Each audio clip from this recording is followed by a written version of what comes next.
Hi friends, welcome to AI creations. ఈరోజు మా ఇంటి దగ్గర ఒక చిన్న ఫంక్షన్ జరిగింది. ఆ ఫంక్షన్లో చాలా ఫుడ్ మిగిలిపోయింది. ఆ మిగిలిపోయిన ఫుడ్ని ఏం చేయాలని ఆలోచిస్తుంటే ఒక ఆలోచన వచ్చింది. ఎందుకు ఫుడ్ని వేస్ట్ చేయడం? అదే రైల్వే స్టేషన్ దగ్గర చాలామంది అన్నం లేకుండా ఎండలో చాలామంది ఉంటారు కదా, పూట అన్నం కోసం ఎదురు చూడడం, వాళ్ళకి ఫుడ్ పెడితే అయిపోద్ది కదా అని మేము రైల్వే స్టేషన్కి ఫుడ్ని తీసుకొని వెళ్ళడం జరిగింది. మేము ఫుడ్ని తీసుకొని వెళ్ళడం వెంటనే చాలామంది క్యూ కట్టేశారు లైన్లో. వాళ్ళని చూసి మేము షాక్ అయినాం, ఇంతమంది ఆకలితో ఉన్నారా అని.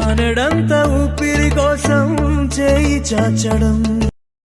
సో అందుకే ఏ ఫంక్షన్లో అయినా కొంచెం ఫుడ్ వేస్ట్ అయితే కింద ఉన్న నెంబర్కి కాంటాక్ట్ చేయండి. మేము ఒక గంట వాళ్ళ కోసం కేటాయించి మీరు మాకు కాల్ చేసిన వెంటనే ఆ ఫుడ్ని తీసుకెళ్ళి రైల్వే స్టేషన్ ఎక్కడైనా పర్లేదు, మేము వాళ్ళకి సర్వ్ చేయడానికి సిద్ధంగా ఉన్నాం. కాబట్టి మీరు కూడా మాకు కాల్ చేయండి. మీరు కూడా మాతో రావచ్చు, మీరు కూడా వాళ్ళకి సర్వ్ చేయొచ్చు. మనకు ఒక తృప్తి ఉంటుంది కదా అలా చేయడం వల్ల. Please support me and subscribe.